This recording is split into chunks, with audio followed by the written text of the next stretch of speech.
Hoje nós vamos meditar no seguinte título: Permaneça na luz de Deus. Jesus nos ensinou algo bem precioso. Eu não vou nem perguntar aqui se você quer viver na luz de Deus, porque eu sei que todo mundo está aqui porque quer viver na luz de Deus. Sim ou não? Pronto, beleza. Então vamos mergulhar no ensinamento de Jesus aqui. Vamos ver com profundidade algumas coisas. Está lá em 1 João capítulo 1, versículos 5 e 7. Jesus traz algo precioso, nós já ministramos algo parecido um tempo aqui, mas hoje nós vamos mergulhar um pouco mais como um mar no oceano, nós vamos mergulhar mais para poder trazer para a nossa vida entendimento e transformação para a nossa prática, porque ficar com a palavra só na teoria é quase nada, nós temos que trazer para a prática da nossa vida. 1 João 1, 5 em diante diz assim: esta é a mensagem que dele ouvimos e transmitimos a vocês. Deus é luz. Nele não há treva alguma. Se afirmarmos que temos... Poxa, mas João aqui está transmitindo uma palavra de Jesus e ele começa a falar que Deus é luz. Ok. E é nisso que nós estamos aqui refletindo nessa noite.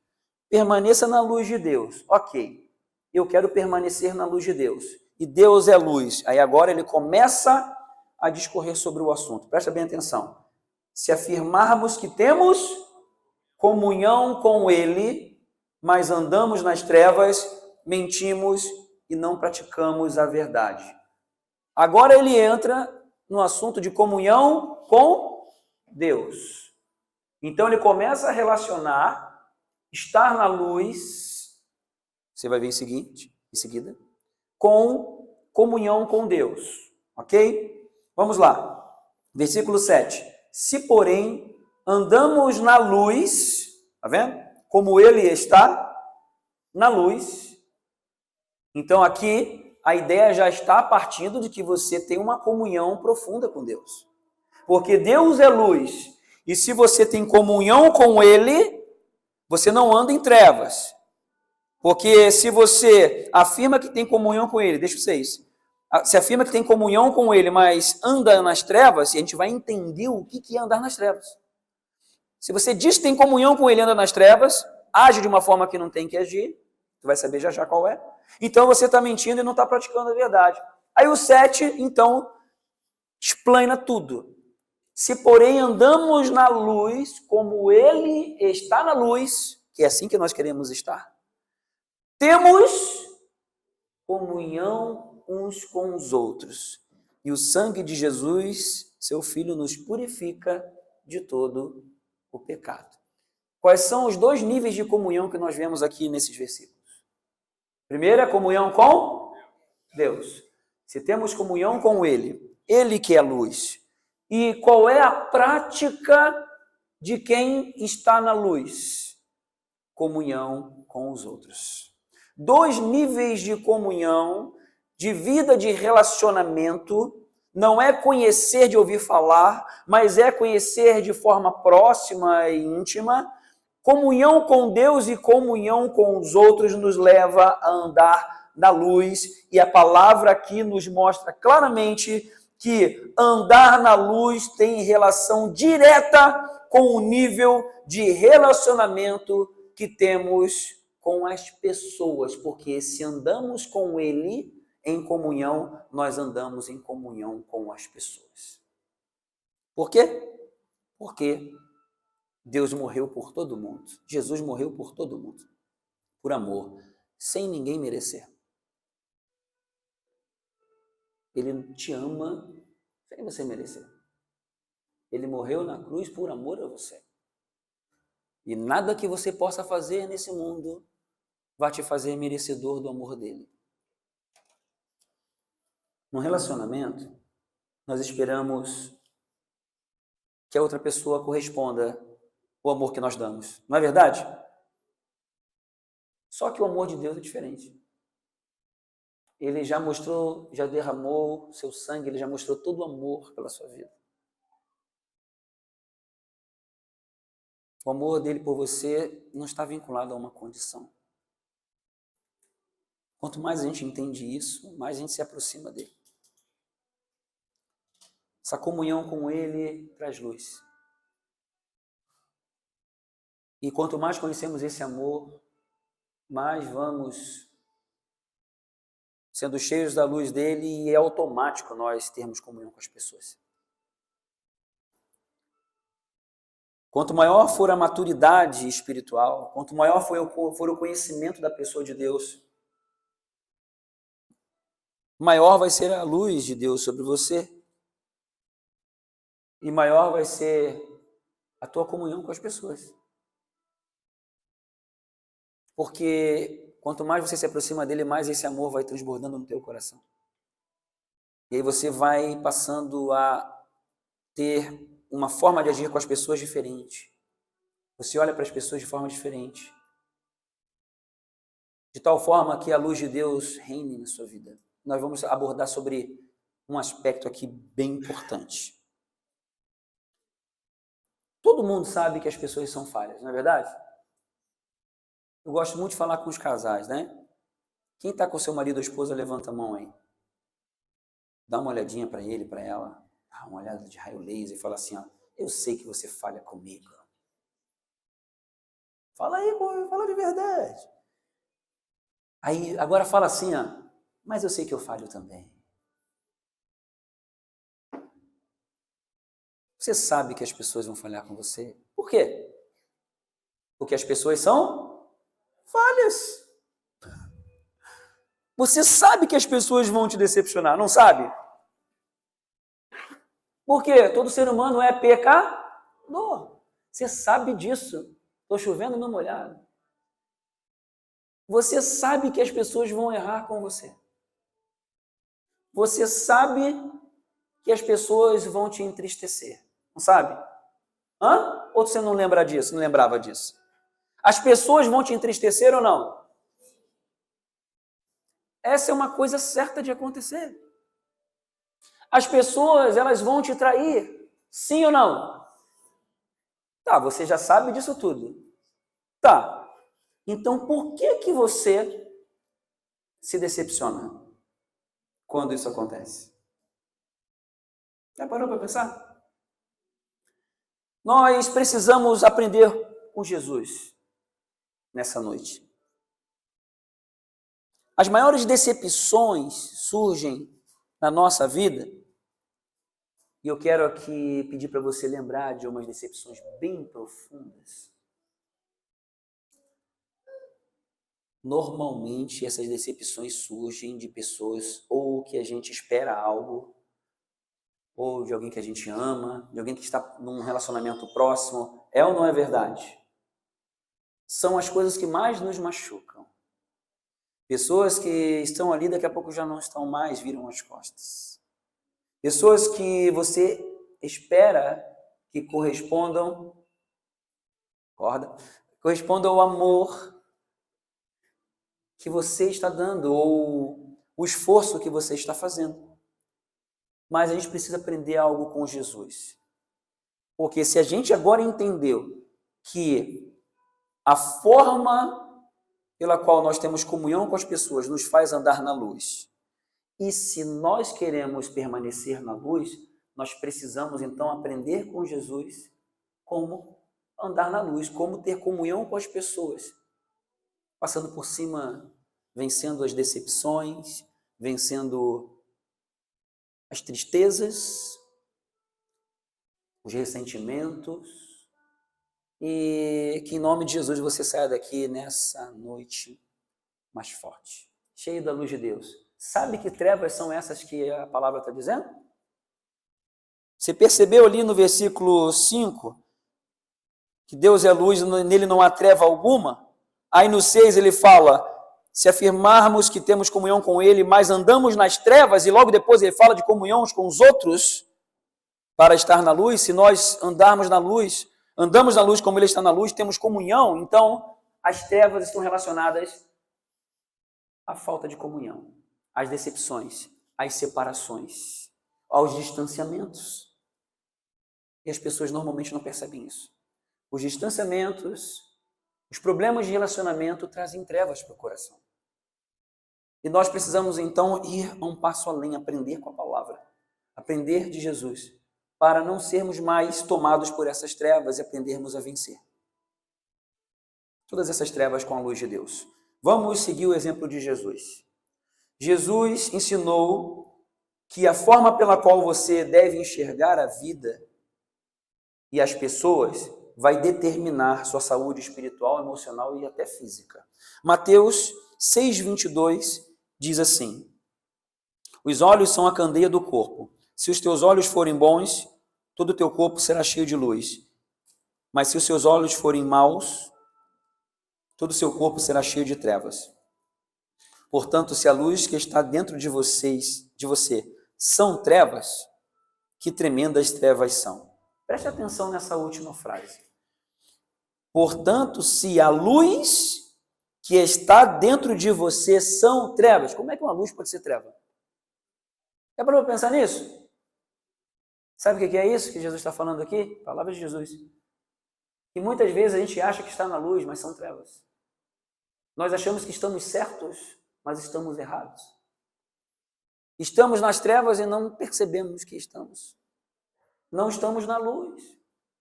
E a luz de Deus, ela vem sobre nós na medida em que nós olhamos para as pessoas da melhor forma. Se os teus olhos forem bons, todo o seu corpo será cheio de luz. Queremos permanecer nessa luz, então a forma pela qual você enxerga as pessoas vai determinar o quanto de luz vai ter em você. Então, juntando as duas peças aqui, das duas referências, a gente chega na seguinte conclusão. Como que nós vamos nos manter na luz de Deus, então? Como que nós vamos continuar fortes? Como que nós vamos nos abalar menos, então, com os problemas de relacionamento? Como que nós vamos vencer, então, as tristezas, as decepções, que trazem trevas para o nosso coração, traz ressentimento, amargura, problema de relacionamento, briga, conflito, e isso tira paz, é ou não é? Como é então que nós devemos, o que a gente precisa fazer para permanecer na luz? Se andar na luz tem diretamente relação com nosso relacionamento com Deus e com as pessoas. É exatamente isso que a gente vai falar aqui, pegando o exemplo de Jesus. Aí eu pergunto para você, Jesus veio ao mundo, ele sabia que as pessoas iam desprezar ele? Sabia. Jesus sabia que ele ia morrer na cruz? Jesus sabia que ele ia ser assassinado? Jesus sabia que ele ia ser traído por amigos que andaram com ele 3 anos ali, ele ensinando coisas preciosas? Sabia?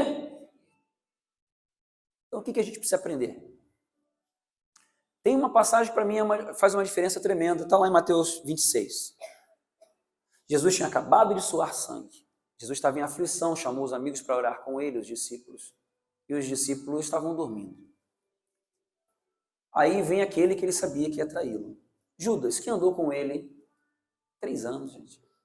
Amigo, ali perto. Brincando junto, comendo junto. Jesus fazendo milagre. Judas percebendo aquilo, vendo, experimentando. Judas traiu Jesus. Aí vem Judas. Olha só, presta atenção. Vamos lá.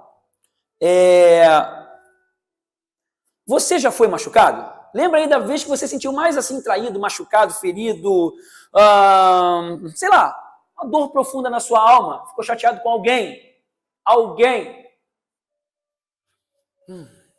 Se conecta com aquela dor que você sentiu.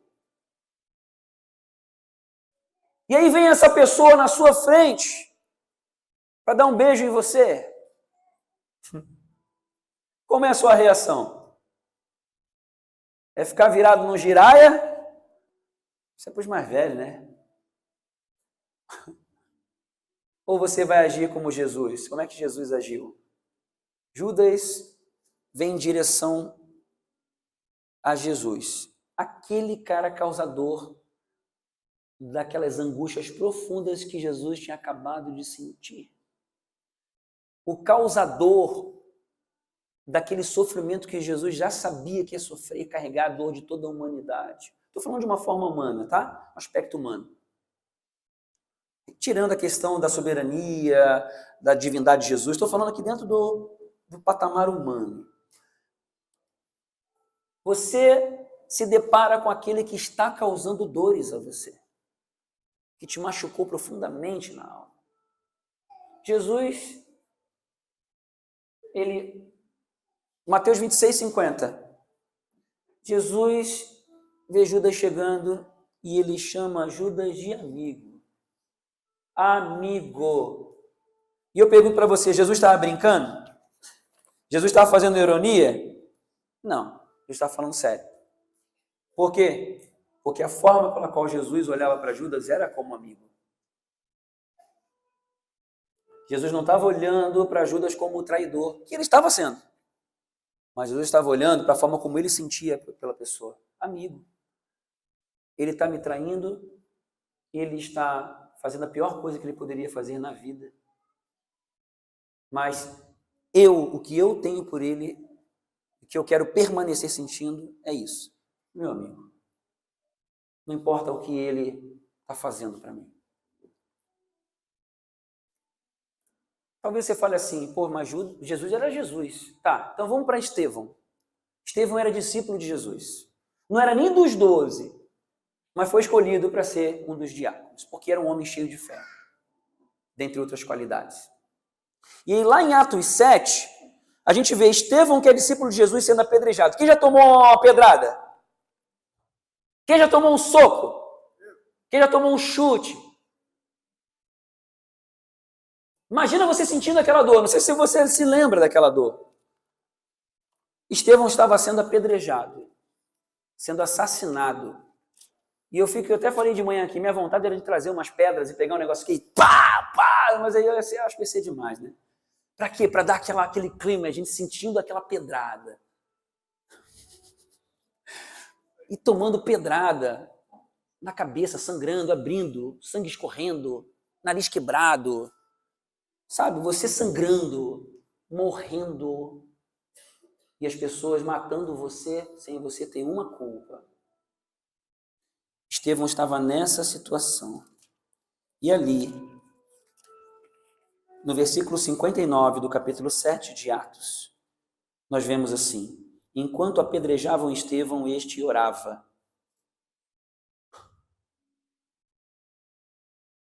Senhor Jesus, recebe o meu espírito.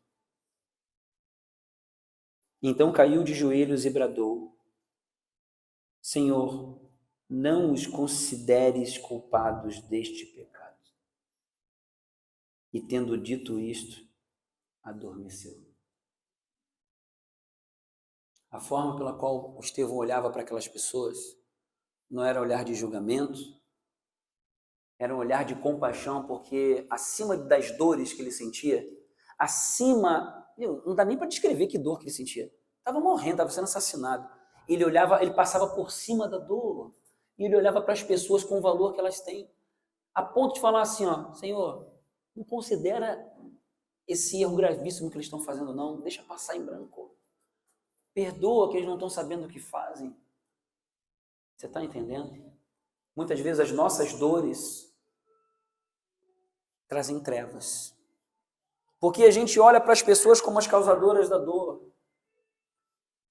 E as trevas vêm para a nossa vida. Sabe o que quebra a gente? Grava isso pro resto da sua vida. O que quebra a gente são as nossas expectativas. Grava isso. São as expectativas que você gera nas pessoas. Só que você deveria lembrar o seguinte: as pessoas são falhas como eu sou falho. Então elas vão falhar comigo, elas vão fazer uma brincadeira que eu não gosto, elas vão passar e não vão olhar para mim, às vezes não vão prestar atenção, sei lá, se não está no dia bom. Mas o problema é que as pessoas trazem trevas para as suas vidas porque, olhando da sua perspectiva, ela tem expectativa que as pessoas reajam da forma que elas desejam. E é justamente aí que a gente se quebra. Nós precisamos aprender com Estevão. Nós precisamos aprender com Jesus. A olhar para as pessoas com olhos bons. Não deixar com que as nossas expectativas nos travem.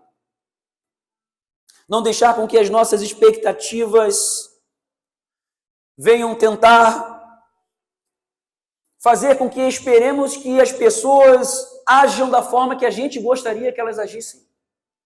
É isso que quebra você. Você espera que as pessoas sejam mais bondosas. Você espera que as pessoas sejam menos maliciosas. Você espera que as pessoas sejam menos egoístas. Você espera que as pessoas sejam menos interesseiras, menos invasivas. Você espera que as pessoas sejam mais atenciosas com você, deem mais valor para você, reconheçam o seu esforço, reconheçam o seu talento. É isso que você anda aqui esperando das pessoas. Que cooperem com você nas suas necessidades. E é exatamente isso que te quebra. Agora, a partir do momento que você não gerar essas expectativas, ou melhor, não tem assim, vamos ser mais claro, não tem como você ficar imune de gerar expectativa, mas o ponto central aqui é o seguinte: você não ser controlado por essas expectativas. E quando você não for atendido nas suas expectativas, que reação que você vai ter? Aí é que tá. Você olhar para as pessoas com o olhar de Estevão, com o olhar de Jesus. Perdoa, Senhor. E você ficar bem na luz. O problema é que a gente fica chateado, a gente se deixa levar pela chateação, pela mágoa, a gente deixa isso crescer em nós. A gente não tem como ficar imune, porque a gente tem alma. Mas a questão é a seguinte: o Espírito Santo nos ajuda a crescer nessa maturidade espiritual. Poxa, mas eu me doei tanto, eu faço tanto, eu não recebo nada em troca. É isso mesmo. A questão é que você não deve esperar nada em troca. E ame. Simplesmente ame, porque esse é o amor incondicional que Deus tem por você. Isso aqui é um papo de alto nível, gente. É papo de alto nível. É papo para discípulo de Jesus. Que seja gerada em você essa luz. Que você cresça nessa maturidade espiritual. Busque isso. A partir de hoje, busque isso. Quando você se deparar com alguma mágoa, com um ressentimento, uma tristeza que alguém causou, com uma situação que alguém está lá te ferindo, está lá prejudicando você, tirando algo de você de forma injusta, ou até mesmo trazendo dor, não se entregue a essa expectativa. Manda ela embora e fala: eu vou olhar com olhos bons. Senhor, perdoa. Senhor, ajuda aquela pessoa. Senhor, vem com a tua presença, me ajuda a vencer. Me ajuda a não olhar com olhos ruins. Me ajuda, Senhor. Eu não quero me manter assim. Eu quero olhar com olhos bons. Peça ajuda ao Senhor que Ele vai te ajudar. Você precisa ter esse ponto de partida. Para olhar para essa pessoa, a ponto dessa pessoa, sabe aquela pessoa que às vezes é falsa? Ela está lá, está te quebrando por trás, lá nos bastidores, e está te prejudicando, e chega perto de você: oi, fulano, oi, fulana. E você está lá dentro de você assim: falsa. Você não vai mais olhar assim. A tua carne vai querer pensar assim, a tua mente vai trabalhar. Aquele diabinho do lado esquerdo vai falar assim: é falsa. Não, você vai falar assim, você vai deixar o anjinho do teu lado direito e falar assim: Deus abençoe. Oh, Deus, tem misericórdia. Você vai andar na luz. Amém? São as nossas expectativas com relação à postura das pessoas que nos quebram. E tem mais um outro ponto que eu quero fechar aqui com isso, que é a nossa expectativa com relação ao agir de Deus. O agir de Deus. Nós temos expectativas em relação às coisas, como as coisas deveriam acontecer. Nós esperamos que as coisas aconteçam do nosso jeito. Nós esperamos que as coisas aconteçam da nossa forma de pensar. Nós temos a expectativa de que algo aconteça no nosso tempo. Nós geramos expectativas e achamos que estamos pensando de forma adequada. Só que às vezes a coisa não acontece do jeito que a gente pensa. E aí? Nós somos quebrados na nossa expectativa quando aquelas coisas que estão fora do nosso controle continuam fora do nosso controle. Aí a gente se complica. Mas aí é que está a comunhão com Deus. Crescer na luz, nessa certeza de que Ele é todo-poderoso, que Ele está agindo, e aprender a se entregar, buscar mais a presença dEle, ter comunhão com Ele, ir além, crescer como discípula. Sai do nível de multidão, busque ser discípulo de Jesus. A igreja promove várias coisas nesse sentido, nessa direção, justamente para que você cresça como discípulo. Ao crescer dessa forma, você conhecer a grandeza, o poder de Deus, experimentar milagres e estar cheio de luz.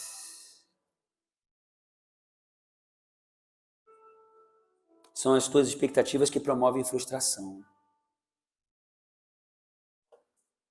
Mas no momento que as tuas expectativas não são alcançadas do teu jeito, aí é momento de você olhar com um olhar bom e falar: Senhor, Tu és o meu dono, Tu és tudo, eu sou Teu.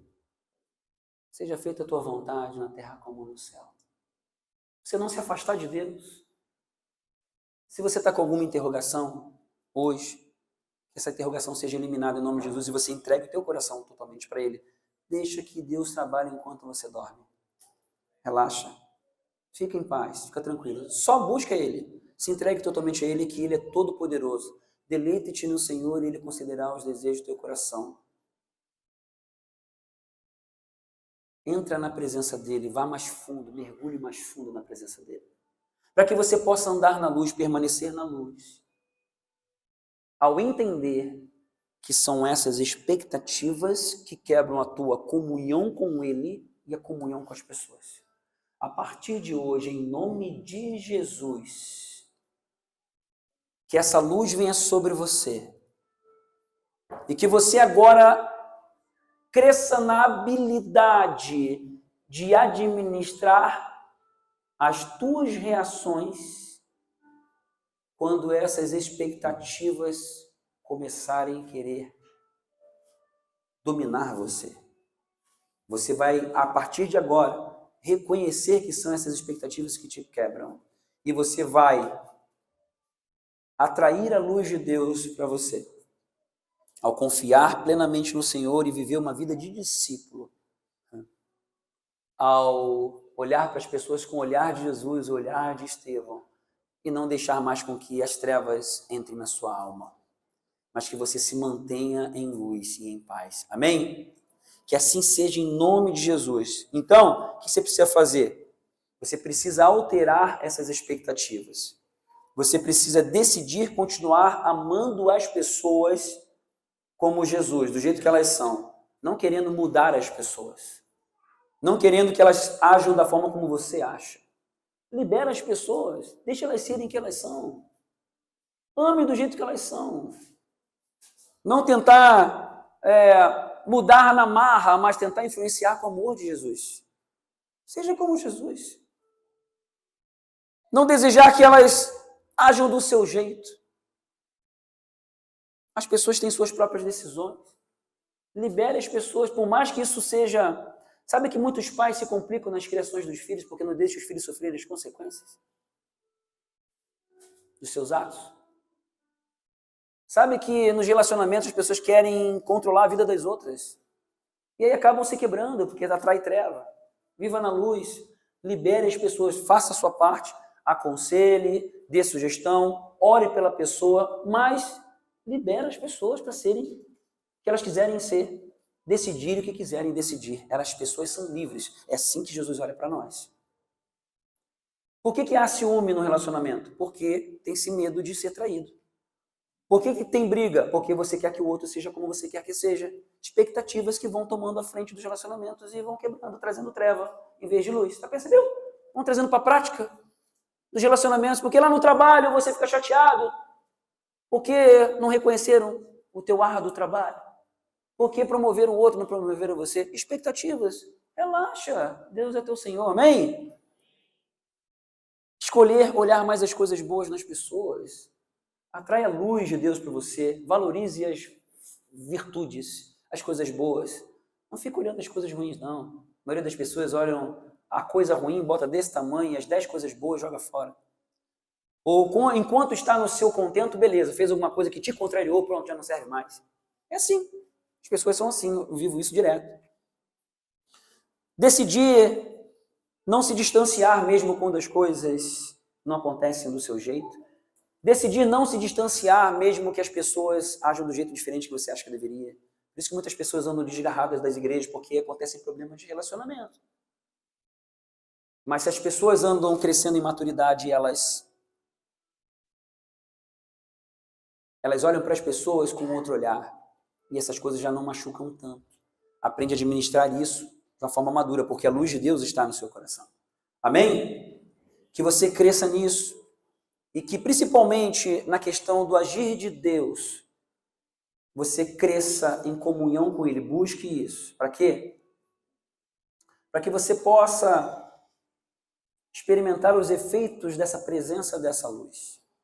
Para que você experimente coisas que as pessoas normalmente não vão experimentar. Para que você, ao viver, ao permanecer nessa luz, você possa viver níveis de fé intensos, poderosos, que a multidão não consegue viver. Cadê a Sara? Vem cá, filha.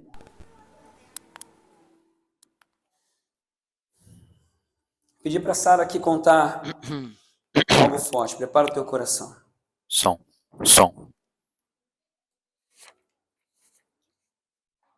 Deus tem algo a falar na sua vida.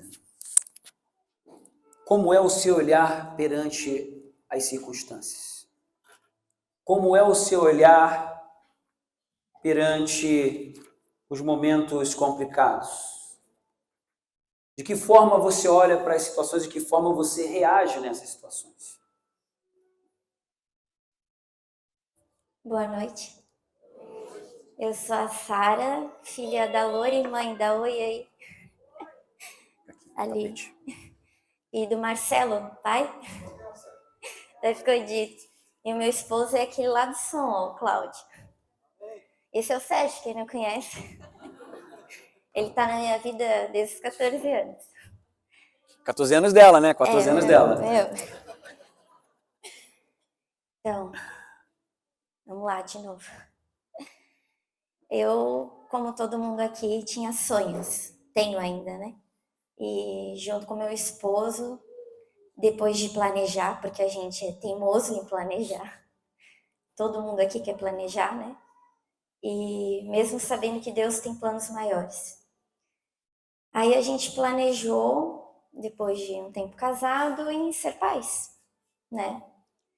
E aí começou. Eu fui no médico, a médica falou pra mim: Sara, você toma remédio há 10 anos. Você vai demorar para ter um bebê. Vai ser assim, de 6 meses a 1 ano. O meu marido olhou para ela, ele não pensou 2 vezes, ele falou, não. Aí ela fez assim para ele.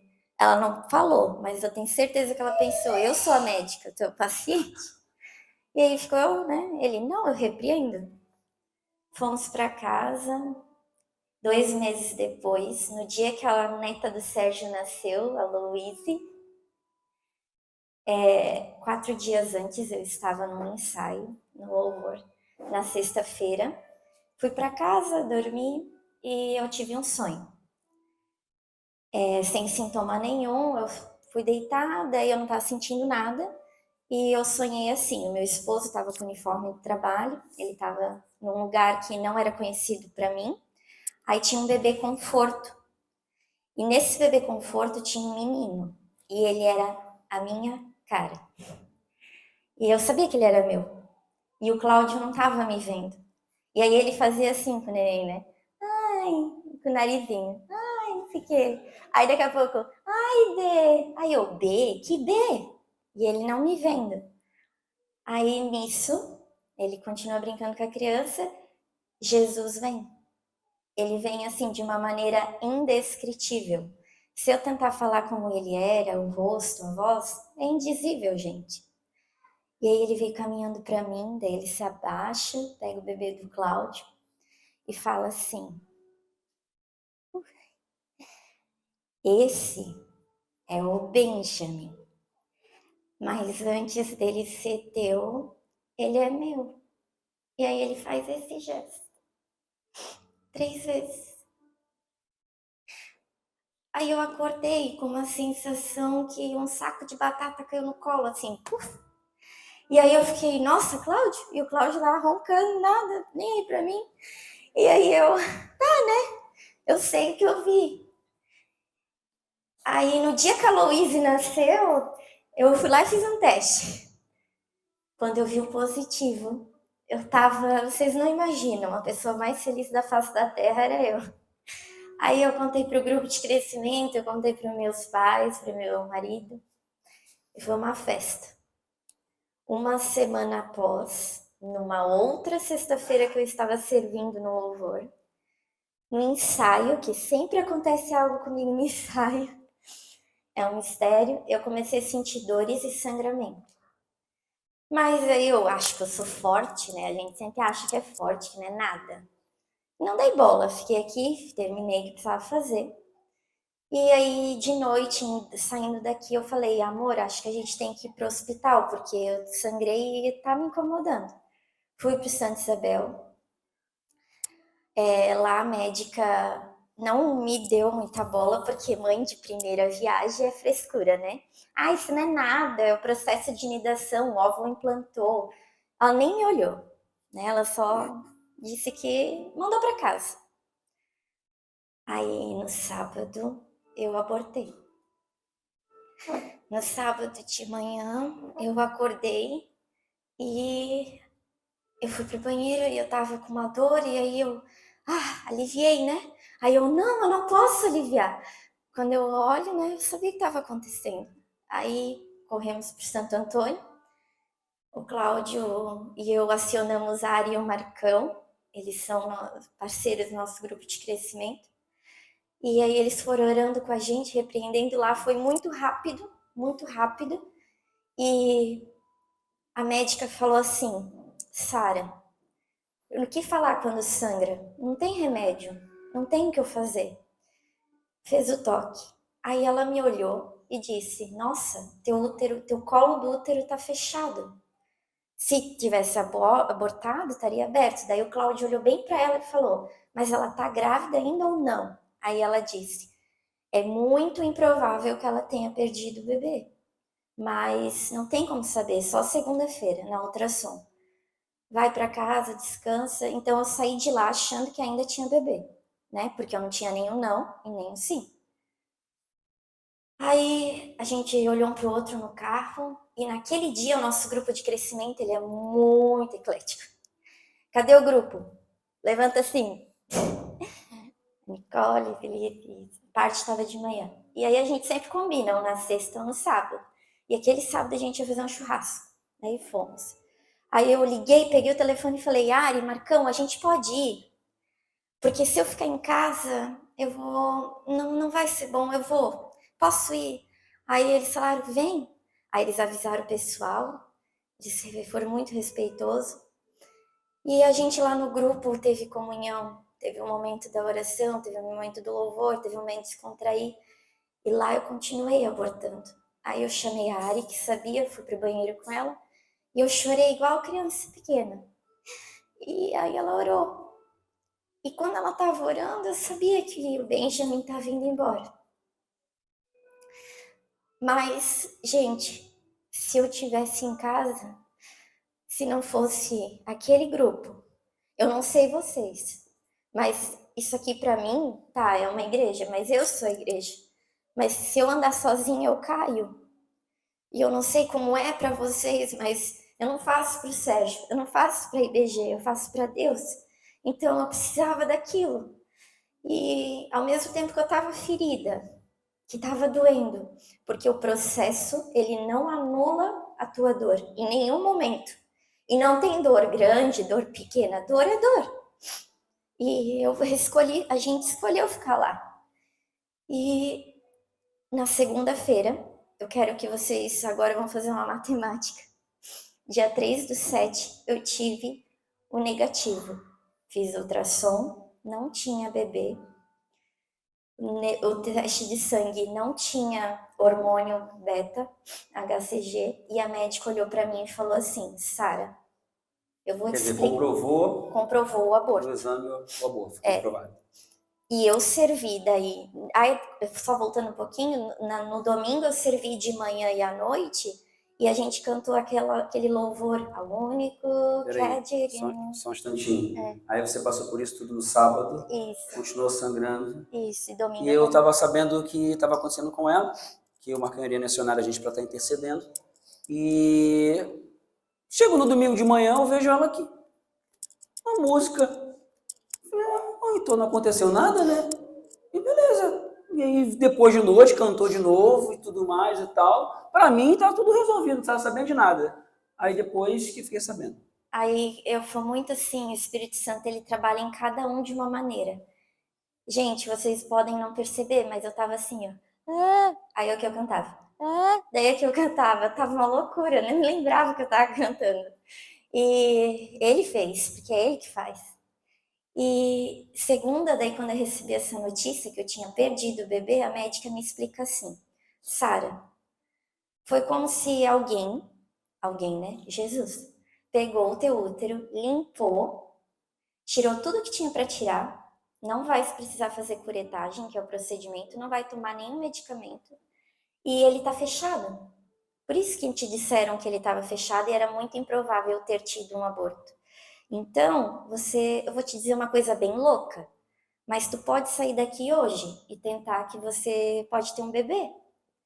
Aí ela disse, você é improvável, não existe isso, não tem isso na medicina. Aí eu olhei para o Cláudio, ele olhou para mim, a gente absorveu. Tá, daí eu entreguei. Mentira, a gente nunca entrega quando tá doendo. Aí passei por uns dias, umas semanas, e a gente fala que entrega, que confia, mas a gente pega de volta, né? E aí eu tava de férias escolares, porque eu sou professora, daí as crianças param ali em julho, né? E tinha a terça-feira da oração, e aí eu falei assim pro Cláudio, eu vou na oração. E a minha mãe, ela tinha pensado, eu vou ligar pra Sara, pra ela vir, ela tá de férias, né? Aí o Espírito Santo falou assim pra ela, não liga, porque eu vou trazer ela. E ela ficou, tá, descansou. Quando ela me vê aqui, ela fica bem boba, né? Mas, gente, antes de eu chegar aqui, quem é que briga com o marido e com a mulher? Quem briga? Só eu brigo? Ah, tá. Que bom, não sou eu. Eu não brigo. Aquele dia, eu e o Cláudio, a gente...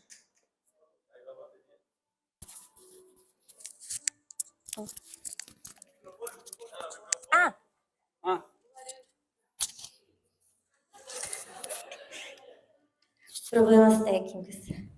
Aquele dia, a gente não tinha motivo. Não tinha.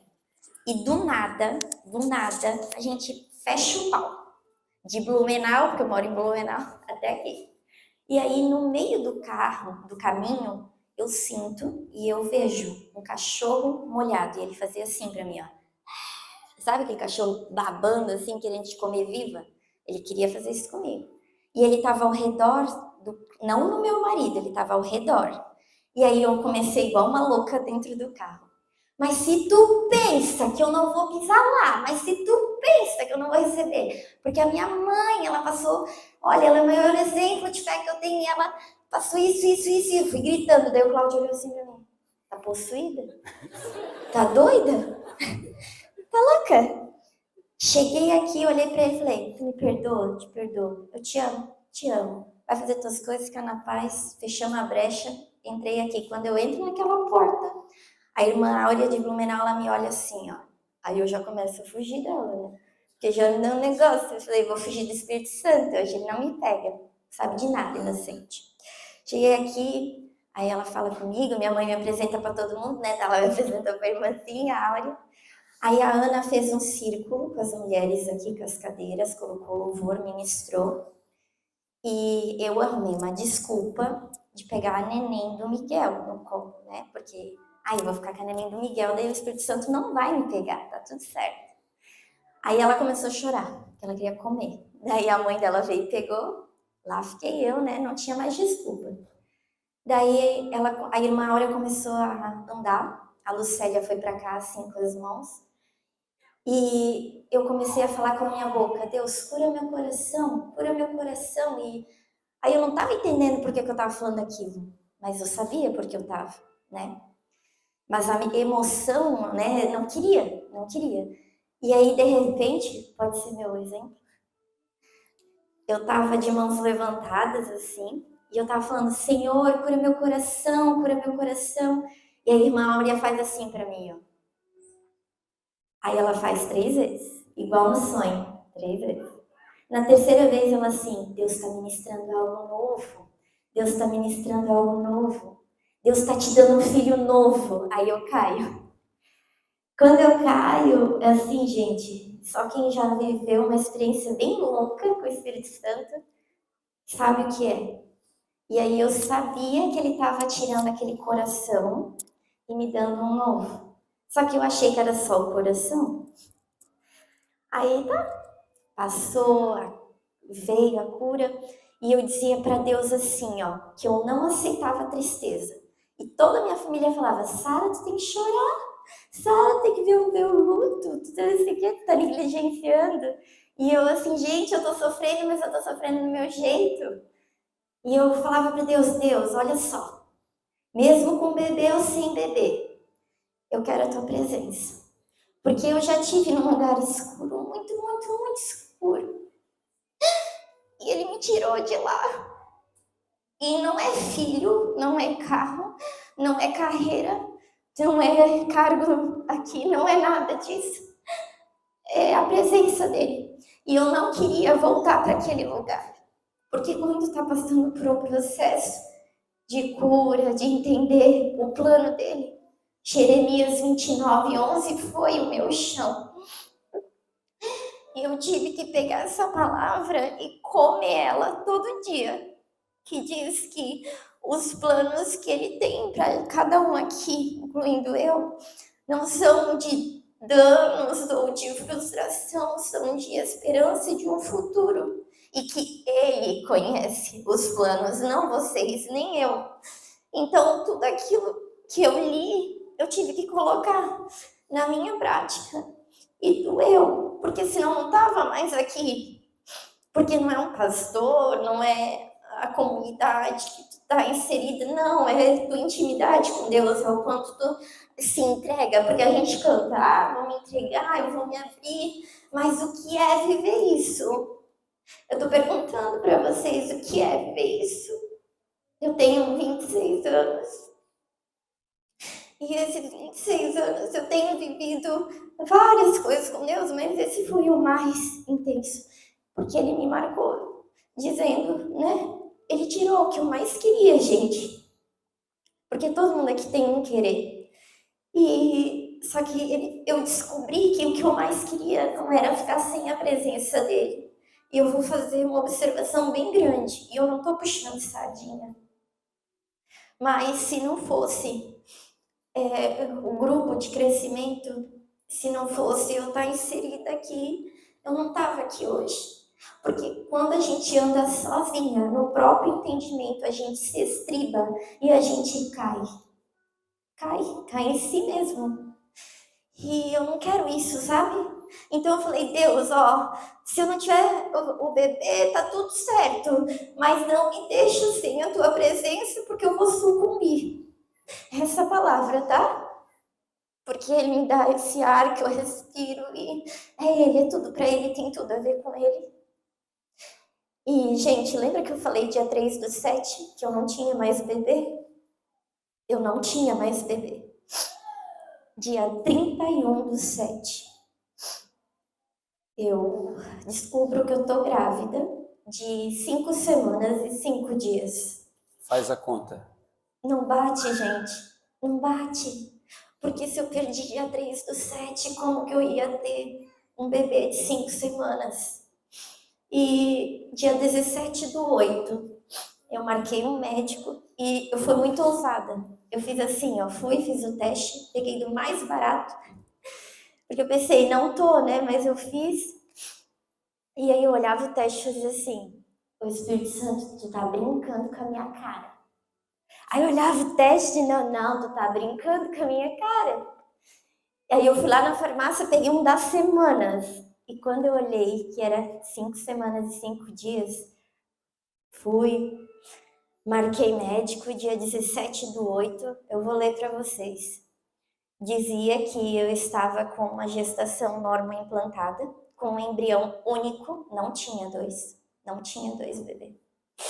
E que ele tinha frequência cardíaca com 128 batimentos por minuto. E hoje eu tô de 8 semanas, eu tô de 2 meses, e esse aqui, ou essa aqui, é a prova da fidelidade de Deus. E não é pelo que tu faz, é porque a graça é imerecida. E eu quero dizer para vocês que desistir, para mim, Sara, não é opção. E eu espero ter deixado para vocês a reflexão do que é essa presença. Porque eu não sei, quando ele vier, eu não quero ficar. Porque eu sei para onde eu tô indo e eu quero que ele me olhe um dia e fale assim, ó, essa é minha filha amada, de quem me agrada. Eu quero ouvir isso dele. O que a médica falou quando viu o exame? Ela foi para trás, assim, e ela disse, esse teu Deus é fogo. E ela falou que eu era um milagre, porque não tinha 2 bebês, a conta não bate, a conta não bate. Não bate, gente. A minha mãe, ela pegou o calendário, ela me contou, né? Ela falou contando, não, a Sara contou errado. Não, a Sara... Aí o Espírito Santo olhou para ela, para de contar, porque a Sara, quando recebeu do anjo o Isaac, história de Abraão e Sara, para quem conhece, ela era estéril, daí o anjo veio, deu a profecia que ela ia ser mãe, e ela riu. Aí o Espírito Santo falou para minha mãe, ri, Lori, ri, porque você é vó há 2 meses já. É isso, gente. Quantas semanas? 8 semanas hoje. 8 semanas. O que aconteceu? Um milagre. Por quê? Não bate. Porque o tempo de vida desse bebê é anterior, é mais tempo do que o tempo do dia do aborto. É antes. É como se esse bebê tinha sido implantado antes, sendo que tem comprovação de que ela realmente teve aborto e o útero estava limpo. E aí? Oi? E ela não estava grávida de gêmeos. Não.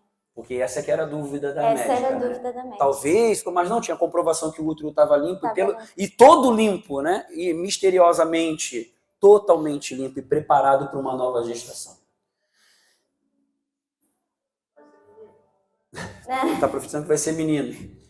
Seguinte, eu vou falar uma coisa para vocês. É um milagre fantástico, mas o que mais para mim é forte, quando ela me contou depois, eu fiquei olhando para ela e falei assim, não é um milagre que Deus fez de fazer isso tudo que Ele fez e falar assim, ó, sou eu que estou fazendo. Vocês estão vendo que sou eu que estou fazendo? Deus está fazendo isso. Eu estou colocando para comprovar que eu sou quem dá e quem tira. Eu sou todo poderoso, eu faço muito além do que você pode pensar ou imaginar. E Ele fez algo, um milagre que não dá para explicar. Só que o mais forte para mim, gente, não é nenhum milagre. Não é um milagre. Porque isso a gente vê acontecendo direto, a gente sabe que Deus faz milagre, faz do jeito que Ele quiser. Para mim, o mais forte foi ver a postura da Sara, eu falei isso para ela. Quando eu vi que ela estava passando aquelas dores, ela estava lá, não é para engrandecer, ela sabe que a gente se conhece, então é para engrandecer Jesus mesmo. Eu falei, vamos contar testemunho, que é para engrandecer o Senhor. Por quê? Ela abortou no sábado. Ela foi para o grupo de crescimento e ela disse qual foi o resultado de estar lá. Ela, no domingo de manhã, estava aqui servindo a igreja. Estava abortando. Veio de noite, serviu a você. Você nem sabia que isso estava acontecendo. Nem eu sabia. E ela continuou declarando a palavra. E continuou tendo essa postura de que, meu Deus é maior, Ele é o primeiro para mim, Ele é o mais importante para mim. Amém. Nada e nem ninguém vai tirar o que eu tenho de mais precioso, que é a presença dEle. Eu olhei para ela e falei, eis uma verdadeira cristã. Isso é ser discípulo. Conhecer esse Deus que a gente serve e amá-lo acima de qualquer coisa. Isso é andar na luz. Amém? E que essa palavra tome teu coração e que você ande na luz pelo resto da sua vida. Em nome de Jesus. Amém? Vamos orar. Vamos orar.